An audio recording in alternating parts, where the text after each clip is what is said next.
কিছুদিন আগে একটা ভিডিও আমার সামনে আসে, প্রথমে ভিডিওটা দেখো। আমি যদি হঠাৎ করে পোকা হয়ে যেতাম তাহলে তুই কি করবি? আমি আর ঘরে কোনো নোংরা ফেলতাম না, আমি সব নোংরা গুলো ঘরেই জমে যেতাম, যাতে তুই সবসময় পোকা হয়ে আমার নোংরাতে ঘুরে বেড়াস। কিন্তু তাহলে তুই মতো পিচকে দিবি। কোথায় পিচকে দেবো? আমরা সব দেখতে পাবো পোকাগুলো, আমি নোংরাগুলো একটা স্পেসিফিক জায়গাতে রাখবো, তুই ওখানেই উড়ে বেরোবি কিন্তু সবসময়। ওখানে তো আর বাকি না থাকবে, তুই কি করে বুঝবি যে আমি পোকা? আরে তোর উপরে মার্ক করে দেবো ধরে একদিন, যেদিন প্রথম তুই আসবে তার মানে জানি যে ওটা তুই আছিস, তোর মার্ক করে দেবো, তাহলে তুই আমার সাথে থাকবি সবসময়। ভিডিওটা দেখার পরে মেটামরফোসিস মানে কাফকার লেখা মেটামরফোসিসের কথা মনে পড়ে যায়। কি হয়, গল্পের কেন্দ্রীয় চরিত্র গ্রেগর স্যামসা একদিন সকালে উঠে দেখে সে একটা পোকায় পরিণত হয়ে গেছে। মনে করো একটা বড় ককরোচে পরিণত হয়ে গেছে। ককরোচে পরিণত হওয়ার পর তার প্রতি তার ফ্যামিলি মেম্বার্সের কি ব্যবহার তা নিয়ে পুরো গল্পটা। প্রথম প্রথম সবাই টলারেট করলেও পরবর্তী ধাপে কিভাবে তার রিয়াকশন চেঞ্জ হয়, ব্যবহার চেঞ্জ হয়।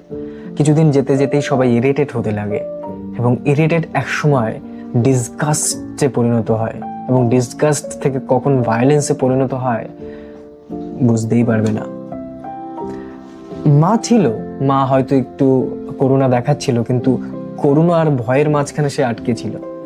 তার হাতে করার মতো কিছু ছিল না। গল্পটা যদি না পড়ে থাকো পড়তে পারো। রিলেশনশিপ নিয়ে যে ডিলিউশন আমাদের মাইন্ডে বর্তমানে রয়েছে একটু হলেও কমে যাবে, কারণ তোমার ইউটিলিটি যখন শেষ হয়ে যাবে, you are not needed anymore.